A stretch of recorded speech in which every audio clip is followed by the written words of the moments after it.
non riusciamo a mangiare, o riusciamo a mangiare pochissimo di quello che viene prodotto in Sardegna, solamente il 20% di quello che mangiamo viene dalla Sardegna, quindi voglio dire, la fotografia insomma si fa in fretta a farla. Certo, tutte le cose che stanno succedendo ultimamente non fanno che peggiorare la situazione. Il sistema, come dire, della politica agricola comunitaria, i problemi con gli allevatori, siamo partiti dalla peste suina 40 anni fa, poi è arrivata la lingua blu, dopo 20 anni di vaccini, oltre 20 anni di vaccini siamo ancora nella situazione di partenza, gli ovini sono passati da 4 milioni a 3 milioni, adesso l'unico settore che stava ancora tirando un po' nella zootecnia erano i bovini e, giusto come ciliegina sulla torta, è arrivata la dermatite bovina a schiacciare anche questo settore. Quindi la situazione è, secondo me, come dire, è arrivata alla frutta, è anche marcia la frutta secondo me, per cui l'occasione è quella giusta per ripensare il nuovo modello agricolo.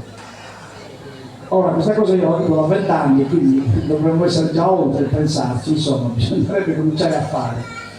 Ma diciamo che diverse cose si stanno facendo, insomma, ecco, qui appunto abbiamo il banchetto della Casa dei Semi con le piantine, c'è un'azienda agricola che sta producendo le piantine della Casa dei Semi, ci sono diversi agricoltori qua che già producono in un'ottica diversa da quella di cui ho parlato prima. La sostanza è che questo modello agricolo non va bene, non soddisfa né chi produce né chi consuma, non difende l'ambiente, non fa un'agricoltura che faccia bene all'ambiente e all'uomo. Quindi è un modello agricolo che dovremmo riformare alla base. Certo, non è una cosa appunto che si può fare in poco tempo, in pochi anni, e soprattutto in poche persone. Per cui come dire, ci sarebbero tante cose da dire, ma vi dico le poche cose che tutti possiamo fare da domani. Diversi di noi, ci sono tanti amici qui che le stanno già facendo, però ovviamente dobbiamo essere di più, e quindi dobbiamo essere anche noi stessi che stiamo facendo questa cosa, che cerchiamo di spiegare ad altri che è necessario che le facciamo in tanti se vogliamo che il modello agricolo cambi, perché il modello agricolo cambia soprattutto se la gente cambia modo di mangiare. È chi mangia che decide dove va il settore agricolo, ok? E purtroppo adesso stiamo mangiando dalla grande distribuzione, mangiamo dalla Conad, dalla CRAI, dalla Destra, eccetera. Abbiamo un sistema di distribuzione del cibo che è pessimo per tutti gli aspetti, sia dalla parte degli agricoltori e degli allevatori, sia dalla parte della qualità del cibo, sia dalla parte della qualità ambientale. Per cui è da questo modello che pian piano dobbiamo uscire, perché non possiamo uscire in botto perché non avremo neanche il cibo per farlo. Quindi i primi passi sono quelli di aumentare la produzione di cibo in Sardegna, ma la produzione non aumenta se non c'è gente interessata a comprarla. Per cui il primo passo fondamentale è che la gente si giri intorno alla porta di casa e veda quali sono gli agricoltori che ha intorno e inizia a acquistare il cibo da loro, inizia ad acquistarlo non solo come dire, saltuariamente, ma costantemente, frequentemente, cioè inizia a far capire agli agricoltori e agli allevatori che è intorno che il loro cibo è prodotto, cioè che loro sono importanti perché producono il proprio cibo. L'altro fatto fondamentale è che bisogna aumentare la quantità di grano che produciamo in Sardegna, perché comunque possiamo parlare di carne, di formaggio, di verdure, di frutta, ma noi mangiamo il 70% di quello che mangiamo viene dal grano. Pane, pasta, pizza, dolci, prodotti dal forno, vengono tutti dal grano. Stiamo facendo il pane nei nostri paesi dell'interno della Sardegna, la metà delle famiglie si fa il pane in casa con la semola canadese. Questa cosa è una cosa che non mi fa dormire la notte da 20 anni, sta leggermente cambiando, ma troppo lentamente per quello che è necessario. Per cui, come dico da tempo, la cosa più semplice che si può fare è che ogni allevatore coltivi 2-3 ettari di grano. Perché parlo degli allevatori? Perché agli allevatori viene più facile fare questa cosa, perché i mezzi che hanno con cui fanno gli erbai vanno benissimo per fare anche il grano. Gli erbai sono a base di cereali, il grano è un cereale. Quindi senza stravolgere la loro azienda, hanno di solito le aziende agricole zootecniche mediamente hanno almeno di 40, 50, 70 ettari perché gli serve il pascolo. Ecco, quindi quasi tutte le aziende riescono a trovare dai 2 ai 5 ettari che possono coltivare a grano, semplicemente, cioè si svegliano a novembre e decidono di mettere il grano, prima per sé e poi ovviamente se c'è qualcosa in più anche per le altre persone che hai intorno. Questa è una cosa di una facilità estrema. Grazie, è una cosa di una facilità estrema ma che non fa quasi nessuno. Perché qual è il problema? Che l'allevatore dice io lo metto anche il grano, mi faccio anche la farina mia, ma poi il resto chi me lo compra? Ecco che quindi questo semplice esempio vi fa capire quanto è importante che voi vi giriate intorno agli allevatori che avete intorno e gli diciate noi te lo compriamo il grano, ma non io, la mia famiglia, io e le altre 15 famiglie con cui ci siamo già organizzati per comprare il tuo grano, all'altro ci saranno altre 10 famiglie, quindi bisogna che ci riabituiamo a ricostruire delle piccole comunità in ogni centro, nei centri più grandi ovviamente anche di più, come stiamo facendo a Nuoro da 20 anni, dove abbiamo un gruppo da questo solidale che è da 20 anni che fa questo discorso, quindi lo stiamo già facendo, queste cose non sono impossibili, ok? Sono qui presenti i miei amici del gruppo d'acquisto, cioè non siamo degli ologrammi, siamo persone che semplicemente ci provano, quindi dobbiamo provarci in tanti però, altrimenti il sistema agricolo non cambia. Quindi la prima cosa veramente facilissima è questa: convincere degli allevatori a coltivare il grano. Lo possono fare da questo autunno subito, magari avranno qualche problema a trovare qualche seme di grano antico, ma i grani moderni e il grano capelli si trovano ad esempio, quindi questa è una cosa da fare immediatamente. Poi questo grano deve essere collegato a delle piccole filiere, cioè dove viene coltivato il grano ci vorrebbe anche un piccolo mulino, un piccolo pastificio, un piccolo panificio che sia disposto a lavorare quel grano, in modo che il grano si traduca immediatamente in pasta, pane, pizza. Okay? Ecco, per fare questo gli allevatori non sono sufficienti, c'è bisogno di una piccola comunità intorno che organizzi questa cosa. Ci sono già diverse esperienze in Sardegna, ci sono almeno 12 piccoli mulini come quelli che vi ho raccontato in varie parti della Sardegna. Ci sono ad Alghero, ci sono in Gallura, ci sono in Barbagia, ci sono in Campidano, ci sono già delle realtà. Purtroppo qual è il problema? Che essendo delle piccole filiere poco organizzate, con poco prodotto, hanno ancora dei costi alti e quindi la pasta e il pane vengono fuori a costi che scoraggiano la gente. È chiaro che i costi sono un po' alti, però come tutte le filiere quando cominciano all'inizio devono rodarsi, deve aumentarsi la quantità produttiva, per cui è proprio una responsabilità di tutta la comunità che questo sistema si costruisca, ma una volta che si costruisce, e vi ripeto che noi lo abbiamo fatto e quindi si può fare, una volta che si inizia è un circolo virtuoso, non vizioso, virtuoso, che permette appunto di cominciare a costruire la base della sovranità alimentare che parte dal grano, perché è inutile che mangiamo un po' di frutta biologica, un po' di verdura del contadino, un barattolo di miele, ma il 70% di quello che mangiamo è una mezza porcheria che viene dal Canada, dove il grano viene diserbato con glifosate a giugno perché non secca, perché c'è freddo, ok? E il glifosato lo usano anche da noi, ma da noi lo usano in autunno, per cui ha 7 mesi di tempo per disfarsi, perché il grano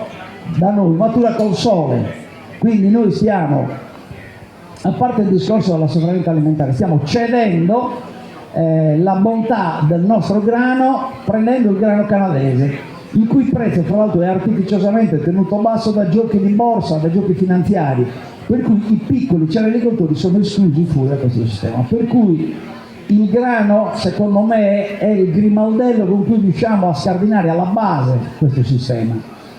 Poi dopo questo ovviamente c'è da fare altro, quelle piccole comunità che partono da questa piccola rete del grano devono poi organizzarsi e stimolare mercati degli agricoltori, ma non uno una volta ogni tanto, non solo quelli della Coldiretti che sono gestiti dalla Coldiretti, ci vogliono mercati gestiti direttamente dagli agricoltori o dalle piccole comunità, ce ne vuole uno in ogni paese, a Oristano ce ne vorrebbero 3, a Nuoro ce ne vorrebbero 4, a Cagliari ce ne vorrebbero 12. ci vogliono mercati in cui gli agricoltori vanno in piazza col proprio prodotto e lo vendono direttamente alla gente. Ci vogliono posti dove noi guardiamo negli occhi chi fa da mangiare per le nostre famiglie e non che discutiamo con i banconi di un supermarket. Questo sistema è un sistema virtuoso in generale, è tradotto in una parola la cosiddetta sovranità alimentare, cioè quando un popolo decide cosa vuole mangiare, decide cosa deve essere coltivato nei suoi terreni. E questo lo dobbiamo anche fare perché questi terreni ce li stanno portando via, siccome siamo in una situazione in cui nessuno vuol fare più agricoltura, e ha ragione perché il reddito è basso, si lavora come asini e non si riesce a avere soddisfazione, quindi hanno santa ragione. Però il problema è che in questa situazione, oltre a mangiare male e non avere sovranità sul nostro cibo, stiamo pure perdendo la possibilità che i miei alunni della scuola agraria dove io insegno possano in futuro seguire gli insegnamenti di quel professore Pazzoli che gli diceva che bisognava fare queste cose, perché i terreni ce li stanno portando via. Quindi la sovranità alimentare adesso, grazie, non è veramente, sta prendendo una duplice veste, non solo quella di far sì che mangiamo come si deve, perché è questo il modo di mangiare il bifo, che è il modo con cui mangiano ancora i contadini del Sud America e i contadini dell'Africa, per intendere, cioè non è che è scomparso. Qui è che siccome siamo progrediti l'abbiamo dimenticato, ma è questo il sistema giusto, dove il cibo viene prodotto intorno a dove viene consumato, viene prodotto, trasformato e consumato in un giro di pochi chilometri. Se non attiviamo questo sistema, il problema non è solo che mangeremo male, è anche che le terre rimarranno o abbandonate o in mano di persone disperate che ovviamente li cederanno quando, come sta succedendo, arrivano i falchi, per non dire gli avvoltoi e i corvacci della colonizzazione che gli propongono delle cifre che loro non hanno mai guadagnato in una vita di lavoro. Ed è ovvio che cederanno i propri terreni, perché sono disperati. Fra l'altro si sentono anche soli, sono soli con i loro debiti, con i debiti dei capannoni e dei trattori da pagare. Il sistema che gli impone l'agricoltura industriale adesso, gli impone di comprare grandi trattori, mungitrici, capannoni, debiti su debiti, per cui questa gente è disperata, si vede anche sola, senza una comunità intorno che gli dice resisti perché noi siamo qui a sostenere, ed è chiaro che c'erano. Quindi questo discorso del cibo e della sovranità alimentare diventa doppiamente vitale per la Sardegna. Uno, perché non possiamo continuare a mangiare così se vogliamo avere un futuro, se vogliamo che i nostri figli abbiano un futuro. Due, perché non avremo più le terre per farlo. Noi con la Casa dei Semi della Sardegna, che vedete lì, stiamo salvando un sacco di semi, abbiamo salvato tanti. Abbiamo anche le piantine, c'è un'azienda agricola di quel ragazzo con la barba lì che sta facendo le piantine con i semi della Casa dei Semi. Ma se non salviamo le terre dove coltivare questi semi non riusciremo a farlo, né i miei alunni né i giovani che forse capiranno queste cose potranno fare agricoltura. Per cui questo modello agricolo adesso è doppiamente vitale. Uno, se vogliamo mangiare bene, se vogliamo decidere noi che cosa mangiare e non le multinazionali e altre persone. Due, perché le terre agricole fertili sono poche, sono sempre di meno, sono sempre più degradate. E quindi se non ci attiviamo con questi sistemi, ma seriamente, realmente, da domani, non avremo neanche più terre dove realizzare questi sogni. Ok? Questo è il discorso. Quindi, lo so che sembra retorico, anche se, non so, quando mi siedo a tavola a me non mi sembra retorico. Io quando mi siedo a tavola voglio sapere le cose che ci sono a tavola da chi vengono. Quando io guardo in faccia dei miei figli voglio sapere di chi gli sto dando da mangiare, voglio dirgli questa roba me l'ha data Franca, quello me l'ha dato Ugo, quello me l'ha dato Giovanni. Ed è questo che dovremmo fare tutti, pensare che stiamo mangiando porcheria, che stiamo dando soldi a qualche amministratore delegato che si comprerà il terzo yacht per venire in Costa Smeralda a farsi le vacanze. I soldi dobbiamo darli alle famiglie che penano e che sudano in campagna. Io quando vado a comprare i prodotti dei miei agricoltori ho la soddisfazione di dare soldi a delle famiglie, a dei padri e delle madri di famiglia che guardo in faccia, e quando gli do i soldi so che sto aiutando una famiglia che abita vicino a me e che magari più avanti aiuterà me.